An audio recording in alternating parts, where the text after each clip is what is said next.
Hello guys, तो क्या हाल चाल। बढ़िया एकदम। तो यार ये है हमारा मैग्नेटिज्म का लेक्चर नंबर 9, जिसमें हम लोग बात करने वाले हैं AC current, DC current, AC generator और DC generator.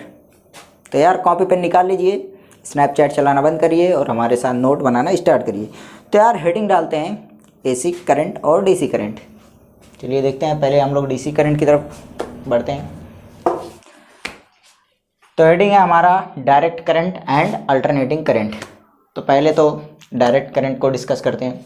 If the current flows in one direction only it is called a direct current. मतलब ये कि जब हमारा करंट जो है एक सिंगल डायरेक्शन में फ्लो होता है तो वो हमारा डायरेक्ट करंट होगा। तो चलिए अब इसके नोट्स पढ़ लेते हैं, क्या क्या पॉइंट्स हैं। The plus minus polarity of direct current is fix. मतलब ये जो पोलैरिटी है प्लस माइनस, वो कैसा हमारा फिक्स है, जिसकी वजह से डायरेक्शन ऑफ करंट हमारा यूनिडायरेक्शनल होता है। कैसे? बैटरी देखा यहाँ पर देखो, ये हमारा कैसा है, एक्सेल का साइन है। ठीक, इसमें क्या है, ये जो प्लस माइनस पोलैरिटी है, ठीक, वो कैसा है, फिक्स है, जिसकी वजह से डायरेक्शन ऑफ करंट क्या हो जाएगा, positive terminal to negative terminal. आई बात समझ में? तो यार सेकंड पॉइंट क्या है, it can't be transmitted over a long distance because it loses much electrical energy. ये जो डीसी करंट है ना, इसको हम लोग दूर तक सप्लाई नहीं कर सकते। रीजन क्या है? क्योंकि यार वो दूर तक सप्लाई होने में बहुत ज़्यादा इलेक्ट्रिकल एनर्जी खर्च कर देता है, इसी वजह से। और थर्ड पॉइंट क्या है, सोर्सेज ऑफ डीसी करंट कौन कौन से हैं, ड्राई सेल, बैटरी और डीसी जनरेटर। आई बात समझ में?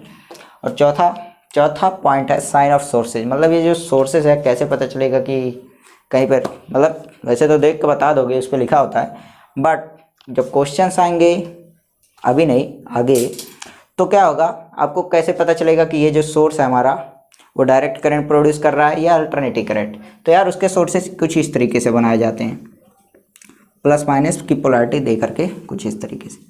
आई बात समझ में? तो यार अब हम लोग बढ़ते हैं अपने अल्टरनेटिंग करंट की तरफ। तो चलिए इसको नोट कर लीजिए, पॉज करके मिटा देते हैं।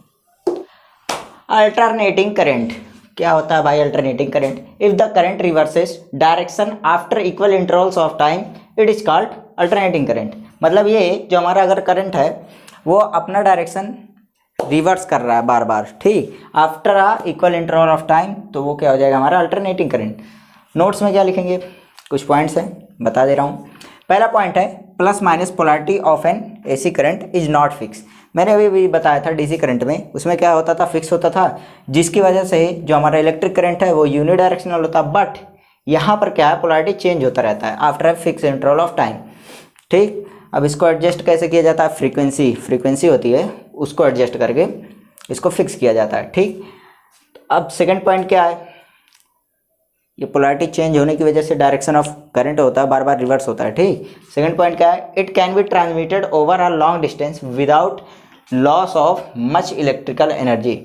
मैंने बताया था डीसी करंट में कि वहाँ पर एक प्रॉब्लम होती थी कि जो हमारा डीसी करंट है उसको लॉन्ग डिस्टेंस तक सप्लाई नहीं किया जा सकता था। रीजन क्या है, सप्लाई तो किया जा सकता था बट यार वहाँ पर इलेक्ट्रिकल एनर्जी बहुत ज़्यादा यूज हो जाती थी। और आपके घर में डीसी करंट अगर सप्लाई होता तो मीटर क्या करती थी, वही यूनिट ले डूबती तुम्हारी पूरा। जहाँ पर 2 से 3 रुपये का काम होता था, 5 से 6 रुपये का काम होता, वहाँ पर सीधे 10 से 15 हो जाता तुम्हारा कॉस्ट। ठीक, तो अब आगे बढ़ते हैं तीसरे पॉइंट की तरफ, sources of AC current. Sources of AC current क्या हो जाएगा, पावर हाउस जनरेटर। जहाँ पर आप लोग के घर में जो बिजलियाँ आती है वहाँ पर, मतलब जिस जनरेटर से जनरेट होता है, पावर हाउस बहुत से होते हैं यार जनरेटर, टरबाइंस वगैरह लगे होते हैं, हाइड्रोस जनरेटर होते हैं। ठीक, तो अब ये हो गया हमारा पहला सोर्स। और दूसरा हो गया कार अल्टरनेटर। कार्स के इंजन में अल्टरनेटर लगा रहता है जिसमें direction of current bar bar change होता है। यार अल्टरनेटर से ही जान लो, अल्टरनेटिंग करंट से बिलोंग कर रहा है। ठीक, और बाइसिकल डायनमोज एक जो स्मॉल जनरेटर होते हैं उनको डायनमोज बोलते हैं। ठीक, बाइसिकल डायनमोज। अब हम लोग चौथे पॉइंट की तरफ बढ़ते हैं, sign of sources of AC current.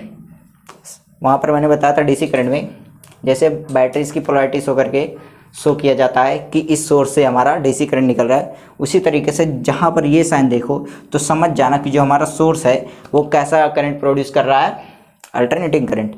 तो चलिए यार कुछ एग्जांपल्स देखते हैं जिसमें एसी और डीसी करंट यूज होते हैं। तो यार एग्जांपल्स में अपन लोग ले लेते हैं हीटिंग जो डिवाइसेस होती है और लाइटिंग डिवाइसेस की, ठीक। इसमें क्या होता है ना, दोनों तरीके के करंट यूज होते हैं, एसी करंट और डीसी करंट। फॉर एग्जांपल आपके घरों में ट्यूबलाइट वगैरह लगे होंगे, इन्वर्टर से भी चलते हैं और उससे किससे, अरे डीसी जनरेटर से भी चलते हैं ना भाई, डीसी जनरेटर और एसी जनरेटर दोनों। तो यार ये तो बात हो गई बल्ब्स की, electric bulbs. Ring light ring light भी हमारा किससे चलता है, डीसी से चलता है, ठीक। डीसी एसी दोनों से, ठीक। और हीटर जो है, हीटर किससे चलता है, एसी से।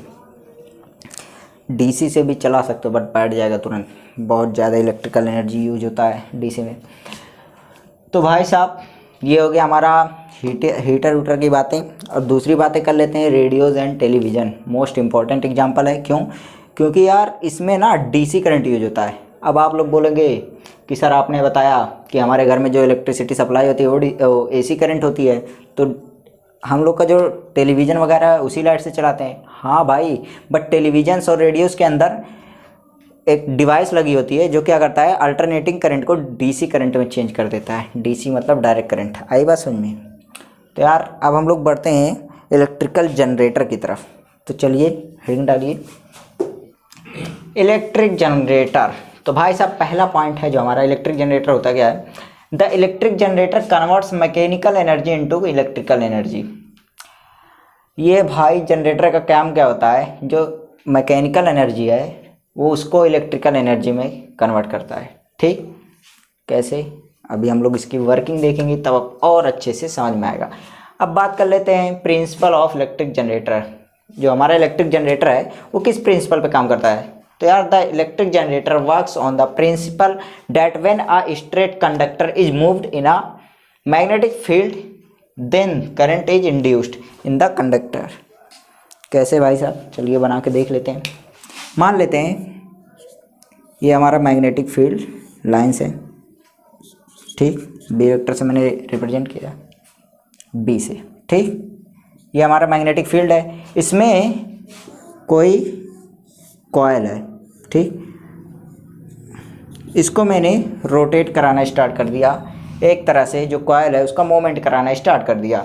तो भाई साहब हमको क्या दिखेगा कि इसमें एक इलेक्ट्रिक करंट इंड्यूस्ड होगा, ठीक।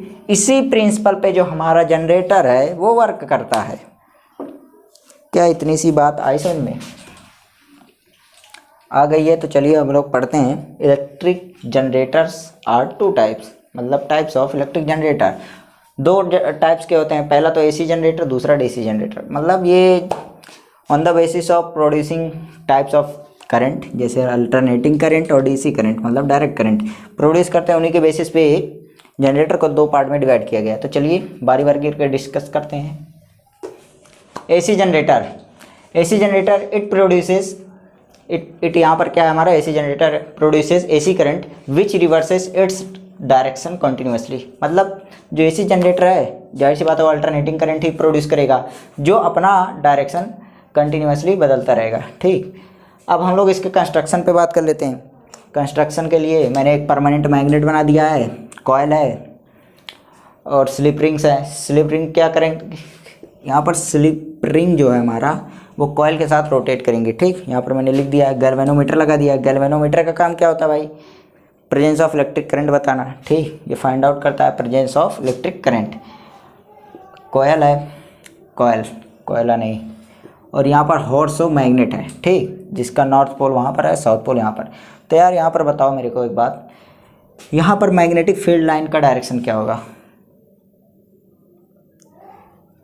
वो होगा हमारा नॉर्थ पोल से साउथ पोल की तरफ, ठीक। नॉर्थ पोल से साउथ पोल की तरफ ये हो जाएगा हम लोग का डायरेक्शन ऑफ फील्ड, ठीक। ये डायरेक्शन ऑफ फील्ड हो गया। अब इस कॉयल को एंटी क्लॉकवाइज रोटेट कराया गया। मैंने अभी अभी बताया था कि जो हमारा जनरेटर होता है किस प्रिंसिपल पे वर्क करता है, कि जब भी हमारा कोई कंडक्टर है उसको मैग्नेटिक फील्ड के अंदर मोशन कराया जाता है तो उसमें एक इलेक्ट्रिक करंट इंड्यूस्ड होता है। ये इसी प्रिंसिपल पे वर्क करता है। तो जाहिर सी बात है यहाँ पर इलेक्ट्रिक करंट इंड्यूस्ड होगा। कैसे होगा, मैग्नेटिक फील्ड प्रेजेंट है, कॉयल का रोटेशन हो रहा है, मतलब ये कि ये जो CD कॉयल है इसका मोशन अपवर्ड की तरफ होगा, एंटी क्लॉकवाइज रोटेट कराया गया है तो ये अपवर्ड की तरफ मोशन होगा इसका, और इस वाले का AB कॉयल का डाउनवर्ड की तरफ। तो यार देखो इसका रोटेशन कराया जा रहा है तो जाहिर सी बात है इसमें कुछ करंट इंड्यूस्ड होगा, जाहिर सी बात है इंड्यूस्ड होगा करंट। तो यार उस करंट का डायरेक्शन कैसे फाइंड करेंगे, मैंने पिछले वीडियो में बताया था कैसे फाइंड करेंगे, फ्लेमिंग्स राइट हैंड रूल। तो चलिए अप्लाई करिए और फाइंड करते हैं डायरेक्शन ऑफ इलेक्ट्रिक करंट। तो यार फ्लेमिंग्स राइट हैंड रूल कुछ इस तरीके से यूज करते हैं, ठीक, राइट हैंड, तीनों आपस में म्यूचुअली परपेंडिकुलर होते हैं। जो हमारा सेंटर फिंगर है ये वाला वो क्या बताता है, डायरेक्शन ऑफ करंट, और इसको रखते हैं डायरेक्शन ऑफ मैग्नेटिक फील्ड के, और जो हमारा थंब है डायरेक्शन ऑफ मोशन। तो चलिए रख के चेक करते हैं। तो यार ये तो हो गया मैग्नेटिक फील्ड और ये हो गया हमारा मोशन डाउनवर्ड की तरफ। तो यार करंट का डायरेक्शन आपकी तरफ आते हुए दिख रहा है, मतलब हमारा जो करंट का डायरेक्शन है वो कैसा हो जाएगा, इस तरीके से आई करंट, ठीक। उसी प्रकार यहाँ पर जब अप्लाई करेंगे तो हमारा जो डायरेक्शन ऑफ करंट है वो ऐसा आएगा। क्या इतनी सी बात आई समझ में? मतलब ये कि करंट का डायरेक्शन जो कैसा हो जाएगा, इधर AB में आपकी तरफ आते हुए और CD में अंदर की तरफ जाते हुए, ठीक। तो यार अब ध्यान से सुनिए होता क्या है। AC करंट, AC जनरेटर है तो AC जनरेटर में करंट का जो डायरेक्शन होता है वो रिवर्स होता रहता है, बट यहाँ पर हमें कुछ दिख नहीं रहा है रिवर्स होते हुए, भाई सिंगल डायरेक्शन में ही है। तो यार देखो ये स्लिप रिंग रोटेट करता है, ठीक। यहाँ पर डायरेक्शन ऑफ करंट कुछ ऐसा है, यहाँ पर ऐसे जाएगा एंड देन फिर ऐसे जाएगा, ठीक। अब देखो AB में डायरेक्शन कैसा है, डायरेक्शन ऑफ करंट आउटवर्ड की तरफ, मतलब आपकी तरफ आते हुए, ठीक, आउटसाइड की तरफ आते हुए पता चल रहा है, इसको मैंने डॉट से रिप्रेजेंट कर दिया, ठीक। और CD में कैसा है, अंदर की तरफ जाते हुए, मैंने क्रॉस से रिप्रेजेंट कर दिया। अब देखो जब हाफ रोटेशन कंप्लीट हो जाएगा, जब हाफ रोटेशन कंप्लीट हो जाएगा, ठीक, इसी को मैं दोबारा बना दे रहा हूँ, ये कॉइल है हमारा, ठीक, और ये मैग्नेटिक फील्ड लाइंस है। अब हाफ रोटेशन जब कंप्लीट होगा तो ये जो CD वाला कॉइल है वो इस तरफ आ जाएगा और जो AB वाला है वो इस तरफ आ जाएगा, ठीक। अब आप इसमें एंटी क्लॉकवाइज रोटेट हो रहा है अभी भी, ठीक। तो अब बताओ इसके मैग्नेटिक फील्ड का डायरेक्शन इसमें इस तरफ है, मोशन अब कैसा है इसका, अपवर्ड की तरफ। तो अब इसमें इंड्यूस्ड करंट का डायरेक्शन कैसा होगा, ऊपर की तरफ, और इसमें कैसा हो जाएगा, नीचे की तरफ, ठीक। ये होगा फील्ड का डायरेक्शन। तो यार पहले देखो, पहले जो CD कॉइल था उसमें डायरेक्शन अंदर की तरफ था, ठीक। पहले जो हमारा CD कॉइल था उसमें अंदर की तरफ था, अब कैसा है, बाहर की तरफ आते हुए। और जो AB है उसमें कैसा डायरेक्शन ऑफ करंट है, अंदर की तरफ जाते हुए। तो यार आपको चेंजेस दिखें, पहले CD जो कॉइल था हमारा उसमें करंट अंदर की तरफ जा रहा था, और फिर बाद में क्या हुआ, हाफ रोटेशन कंप्लीट हुआ तो बाहर की तरफ आने लगा। AB में भी उसी तरीके से हुआ। तो यार कहने का मतलब ये है कि जो हमारा AC करंट होता है,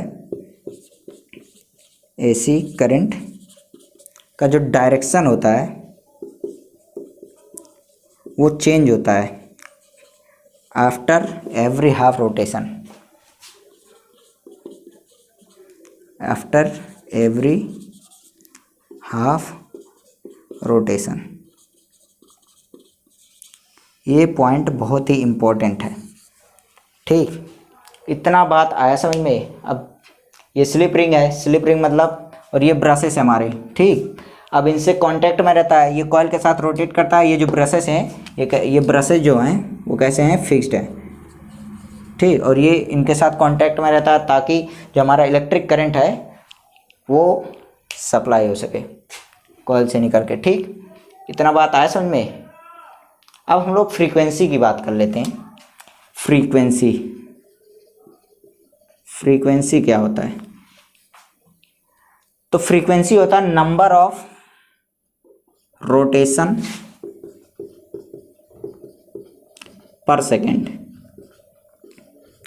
पर सेकेंड।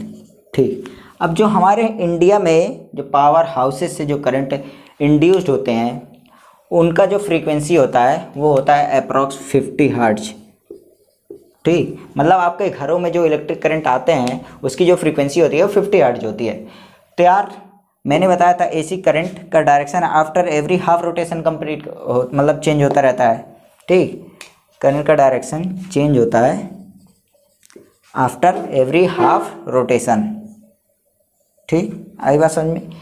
तो यार फ्रीक्वेंसी 50 हर्ट्ज है, मतलब क्या 50 रोटेशन पर सेकेंड। ठीक, रोटेशन पर सेकेंड। तो यार 50 रोटेशन पर सेकेंड है, मतलब जो डायरेक्शन ऑफ करंट है वो कितनी बार चेंज होगा एक सेकेंड में। तो यार हाफ रोटेशन में डायरेक्शन ऑफ करंट चेंज होता है, तो फुल डायरेक्शन में जाहिर सी बात है करंट 2 बार चेंज होगा। ठीक, तो 50 रोटेशन में कितना हो जाएगा 2 × 50, मतलब कि पूरे 100 बार चेंज होगा एक सेकेंड में। क्या इतनी सी बात आई समझ में? तो यार ये था हमारा कंस्ट्रक्शन ऑफ एसी जनरेटर जो कि ख़त्म हो चुका है। अब हम लोग बात करते हैं डीसी जनरेटर। पहले तो इसके कुछ और पॉइंट्स देख लेते हैं एसी जनरेटर के। मिटा दें? नोट करना है तो पॉज करके नोट कर लीजिए। चलिए ठीक है, इसके कुछ पॉइंट्स देखते हैं आप। डीसी जनरेटर लिखा क्या हुआ है, if we replace the slip ring of an AC generator by commutator then it will become a DC generator. मतलब ये कि एसी जनरेटर का जो स्लिप रिंग्स थे, मैंने बताया था स्लिप रिंग्स कैसा था, कुछ इस तरीके से था। एक यहाँ पर लगे हुए थे, एक यहाँ पर। ठीक, इनसे ब्रशेस कनेक्ट हुए थे। 2 स्लिप रिंग्स थे जिनमें करंट का डायरेक्शन बार बार स्विच होता रहता था, मतलब चेंज होता रहता था। आई बात समझ में? अब इसी को हमने चेंज कर दिया किसमें, कम्यूटेटर में। ऐसे है कम्यूटेटर। ठीक, अब इनके दोनों जो हमारे हाफ रिंग्स है, कम्यूटेटर को हाफ रिंग्स भी बोला जाता है, इनके बीच क्या है, गैप है, जिनमें क्या होता है आफ्टर एवरी हाफ रोटेशन ये जो हमारे ब्रशेस हैं ये फिक्स रहते हैं। ब्रशेस यहाँ पर है कार्बन ब्रशेस, ये कैसे हमारे फिक्स्ड है। ठीक, कार्बन ब्रशेस फिक्स है और कम्यूटेटर रोटेट करता रहता है। ठीक, रोटेट करता रहता है कॉइल के साथ। तो जैसे ही हाफ रोटेशन कंप्लीट होगा ये जो गैप है वो आके ब्रशेस के कांटेक्ट में आ जाएगा, जिसकी वजह से करंट का सप्लाई कट हो जाएगा। ठीक, ये यार ये सब कुछ डिटेल ना मैंने पास्ट के लेक्चर में बता रखा है, तो जाके देख लेना कि कम्यूटेटर का फंक्शन वगैरह अच्छे से समझाएगा उसमें। तो यार हाफ रोटेशन के बाद ये जो गैप है इन 2 स्लिप रिंग्स के, सॉरी स्लिप रिंग नहीं हाफ रिंग के बीच के, वो ब्रशेस के कांटेक्ट में आता है, जिसकी वजह से करंट की सप्लाई बंद हो जाता है। अब हम लोग रोटेट कंटिन्यूसली करा रहे हैं इसको, ठीक, कुछ मैकेनिकल वर्क करके। तो यार जाहिर सी बात है जैसे ही हाफ रोटेशन से थोड़ा सा ज़्यादा रोटेशन होगा देन ये वाला जो है, ये वाला कम्यूटेटर इसके कांटेक्ट में आ जाएगा। ठीक, पहले तो ये वाला था, अब ये वाला कम्यूटेटर इसके कांटेक्ट में आ जाएगा, जिसकी वजह से क्या होगा, डायरेक्शन ऑफ करंट चेंज नहीं होगा। चलिए देखते हैं, इसको समझते हैं। यहाँ पर मैग्नेटिक फील्ड का डायरेक्शन यहाँ पर कैसे हो जाएगा, ऐसे हो जाएगा। क्यों? क्योंकि नॉर्थ से साउथ की तरफ निकलता है भाई मैग्नेटिक फील्ड, और मोशन कराया जा रहा है एंटी क्लॉकवाइज, मतलब जो हमारा मोशन हो जाएगा वो डाउनवर्ड की तरफ हो जाएगा। तो फिर इसको अप्लाई करेंगे फ्लेमिंग्स राइट हैंड रूल, तो हमारा करंट का जो डायरेक्शन आ जाएगा वो डाउनवर्ड की तरफ आ जाएगा इस तरीके से। ठीक, अब हम लोग बात कर लेते हैं सीडी कॉइल्स में। उसमें भी मैग्नेटिक फील्ड का डायरेक्शन तो वही रहेगा, मोशन का डायरेक्शन अपवर्ड हो जाएगा और इंड्यूस्ड करंट अंदर की तरफ हो जाएगा। इतनी बात समझ में आई? ए बी कॉइल में जो इंड्यूस्ड करंट है उसका डायरेक्शन ऐसे है आपकी तरफ आते हुए, और इसमें कैसा है सीडी में अंदर की तरफ जाते हुए। ठीक, अब क्या होगा, रोटेशन कराए जा रहे हैं हम लोग। जैसे ही हाफ रोटेशन कंप्लीट होगा, यहाँ पर R1 R2 है, ठीक, और ब्रशेस फिक्स हैं, ये रोटेट हो रहा है कॉइल के साथ। जैसे ही हाफ रोटेशन कंप्लीट होगा, इन दोनों के बीच का जो गैप है वो ब्रशेस के कांटेक्ट में आ जाएगा B1 और B2 के, जिसकी वजह से करंट का सप्लाई बंद हो जाएगा। एंड देन जैसे ही हाफ रोटेशन से थोड़ा सा ज़्यादा रोटेशन होगा, ये R1 किसके कॉन्टैक्ट में आ जाएगा, B2 के, और ये जो R2 है वो B1 के कॉन्टैक्ट में आ जाएगा, जिसकी वजह से क्या होगा, देखिए हाफ रोटेशन कंप्लीट हुआ, CD कॉइल उस तरफ चला जाएगा, ठीक, इस तरीके से। अब इसमें जो मैग्नेटिक फील्ड और मोशन वगैरह का डायरेक्शन तो है ही वैसे सेम ही, ठीक। अब इसमें क्या होगा, मैग्नेटिक फील्ड का डायरेक्शन इस तरफ है, अब ये डाउनवर्ड रोटेट करते जा रहे, पहले अपवर्ड की तरफ मोशन था, अब डाउनवर्ड की तरफ मोशन, मतलब इसमें भी अब इंड्यूस्ड करंट का डायरेक्शन ऐसा ही रहेगा, ये हो गया मोशन का डायरेक्शन, ठीक। अब इसमें क्या हुआ, R1 R2 में बार बार करंट कैसे होंगे, स्विच होते रहेंगे, कैसे मैं बता रहा हूँ।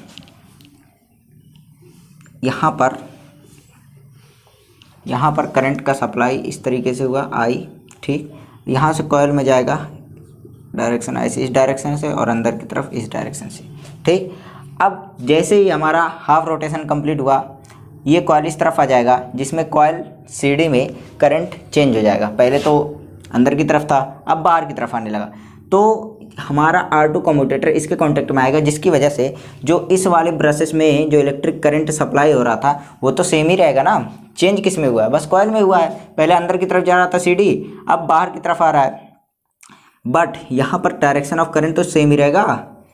अरे भाई ऐसे देख लो कि जैसे ही ये अपवर्ड की तरफ मोशन हो रहा था, एंटी क्लॉकवाइज घुमा गया, जैसे हाफ रोटेशन कंप्लीट हुआ, CD कॉइल इस तरफ आ गया, और उसके बाद अब इसका मोशन कैसे हो जाएगा, डाउनवर्ड की तरफ, CD कॉइल का, तो डाउनवर्ड की तरफ मोशन हो जाएगा, तो करंट इसमें कैसे हो जाएगा, चेंज हो जाएगा ना, मतलब इसमें अपवर्ड था, अब इसमें डाउनवर्ड, मतलब BC की जगह बस क्या करो, BC की जगह CD लिख दो, हाफ रोटेशन के बाद BC की जगह CD रख दो, बाकी सब सेम रहेगा, मतलब ब्रशेस के जो ब्रशेस है B1 और B2 में, उसमें जो करंट आएगा उसका डायरेक्शन चेंज नहीं होगा, बस इतनी सी बात है।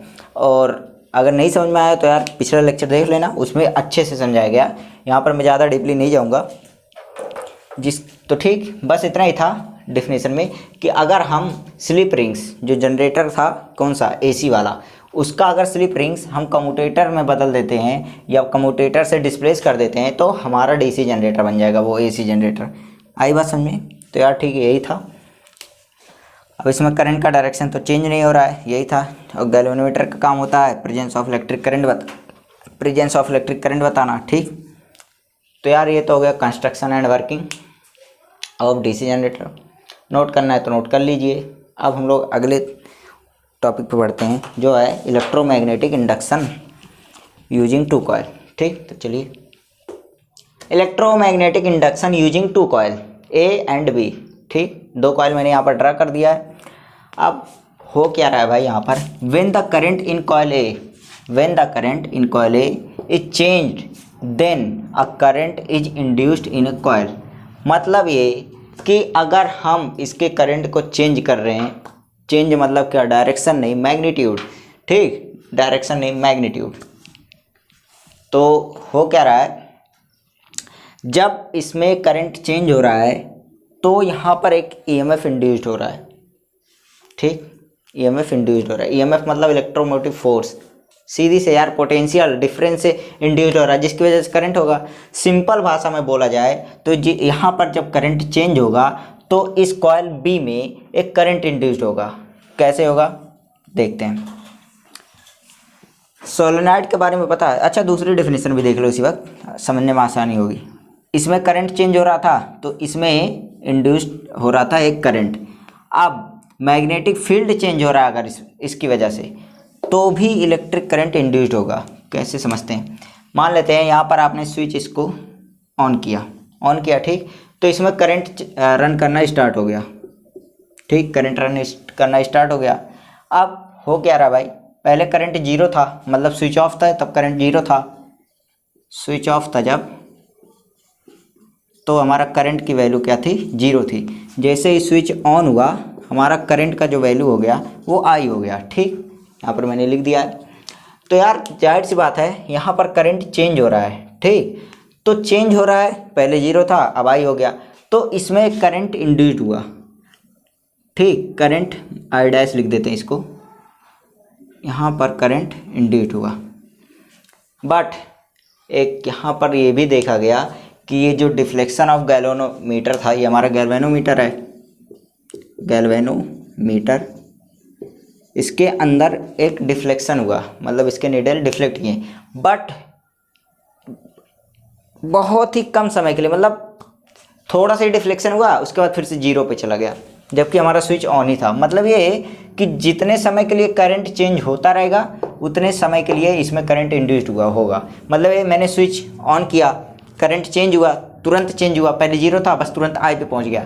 अब चेंज हो चुका है तो जाहिर सी बात है स्विच ऑन रहेगा तो उतना ही करंट फ्लो करता रहेगा, तब इसमें करंट इंड्यूस होना बंद हो गया। मतलब ये जब तक चेंज होगा तब तक होगा, मतलब एक बहुत ही छोटे समय के लिए इसमें करंट इंड्यूस हुआ। एंड देन फिर अब मैंने क्या किया, इस स्विच को दोबारा ओपन कर दिया, मतलब ऑफ कर दिया। स्विच को ऑफ करते ही इसमें करंट हमारा जीरो हो गया। ठीक, पहले करंट आया था, अब जीरो हो गया। ठीक, तब हमने देखा कि इसमें तब भी थोड़ी देर के लिए करंट इंड्यूस्ड हुआ। मतलब इससे यह पता चल रहा है कि जैसे जैसे हम लोग स्विच ऑन स्विच ऑफ करते रहेंगे इसमें करंट इंड्यूस्ड होता रहेगा। ठीक, अब दूसरे डेफिनेशन की बात कर लेते हैं। मैंने आप लोग को बताया था इलेक्ट्रिक करंट कैरिंग वायर है या कंडक्टर है तो अपने आसपास मैग्नेटिक फील्ड क्रिएट करेगा। सोलेनॉइड को ही देख लो, ये एक सोलेनॉइड की तरह दिख रहा है, इसमें मैग्नेटिक फील्ड लाइन कुछ इस तरीके से दिखेंगे। ठीक, अब इस मैग्नेटिक फील्ड लाइंस का एंड है वो कहीं पर होता नहीं है, दरअसल इनफाइनेटली लॉन्ग डिस्टेंस तक चला जाता है, आउटसाइड एक कर्व बना लेता है। ठीक, हाँ, अब जैसे जैसे मैग्नेट से दूर जाता जाएगा उसकी स्ट्रेंथ कम होती जाएगी, बस इतना ही है। हाँ, तो इसके मैग्नेटिक फील्ड लाइन के अंतर्गत ये कॉइल भी आ रहा है। मैंने क्या किया, करंट जीरो है, मैंने स्विच ऑन कर दिया तो करंट आई बन गया। ठीक, जिसकी वजह से पहले तो जब जीरो था जब करंट, तो यहाँ पर कोई मैग्नेटिक फील्ड नहीं थी। जैसे ही मैंने स्विच ऑन किया ये करंट आई बन गया। ठीक, करंट आई बना, मतलब यहाँ पर करंट हमारा चेंज हुआ, जिसकी वजह से हमारा एक मैग्नेटिक फील्ड इंड्यूस हुआ। मतलब ये कि जब स्विच ऑफ थी तो हमारा मैग्नेटिक फील्ड की वैल्यू जीरो थी, और जैसे ही स्विच ऑन हुआ हमारा मैग्नेटिक फील्ड भी जनरेट हो गया। तो जाहिर सी बात है इससे यह पता चल रहा है करंट हो या मैग्नेटिक फील्ड, अगर इस कॉइल ए में चेंज हो रहा है तो हमारे जो कॉइल बी में करंट इंड्यूस्ड होगा। बस इतना ही कॉन्सेप्ट है, ये आपको शायद ही बुक में मिले। आप यहाँ पर करंट की जगह पोटेंशियल डिफरेंस या वोल्टेज भी लिख देंगे तो भी आपको फुल मार्क्स मिलेंगे एग्जाम में, कोई गलत नहीं काटेगा। ठीक, क्योंकि जाहिर सी बात है करंट इंड्यूस हो रहा है मतलब पोटेंशियल डिफरेंस इंड्यूस होगा। आई बात समझ में? तो यार आज के लेक्चर में बस इतना ही करना चाहेंगे। ठीक, बाकी अगले लेक्चर में हम लोग डोमेस्टिक सर्किट के बारे में बात करेंगे। तो यार आज के लिए इतना ही, बाकी आप लोग अच्छे हैं और भी अच्छे होने की ज़रूरत है। आपका दिन मंगलमय हो।